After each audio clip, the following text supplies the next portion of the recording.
I build crypto front ends with zero JavaScript on purpose. Not a little, not minimal. My dapps ship with 20 kilobytes of runtime and no NPM dependency tree at all. And almost every wallet drainer hack you've read about, the ones that emptied people's wallets while the smart contract was completely fine, could never touch them.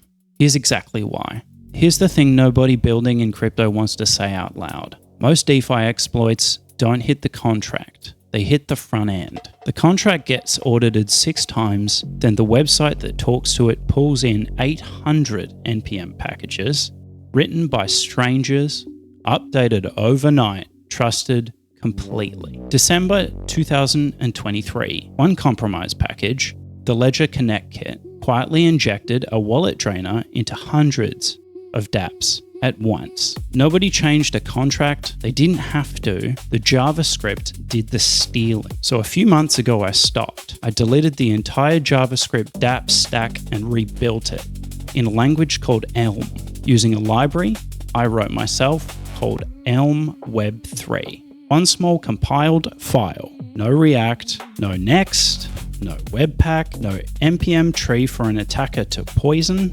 Here's exactly what that removes. 1. The supply chain. Elm packages are curated and can't run arbitrary code on install. There's no transitive dependency tree, so a supply chain attack has nowhere to land. The build is reproducible, same input, byte, identical output. You audit the bundle, then you ship that exact bundle. 2. The whole class of runtime failures. Elm has no runtime exceptions. None.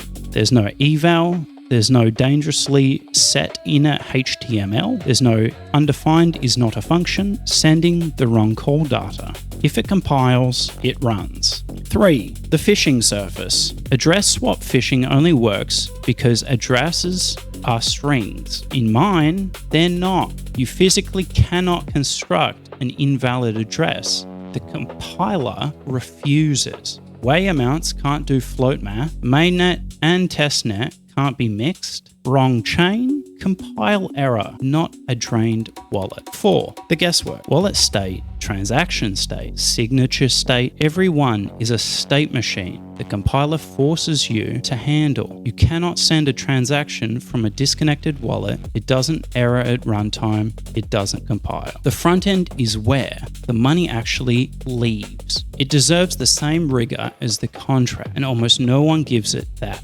This is part of the Web3 most teams treat as an afterthought. I treat it as the audit surface because it is one. I'm Jake, I run Intrepid, a one-founder studio shipping audit-ready code by default, all the way out to the button your user clicks. If you're building anything that touches a wallet and front ends scare you, it should. Talk to me first.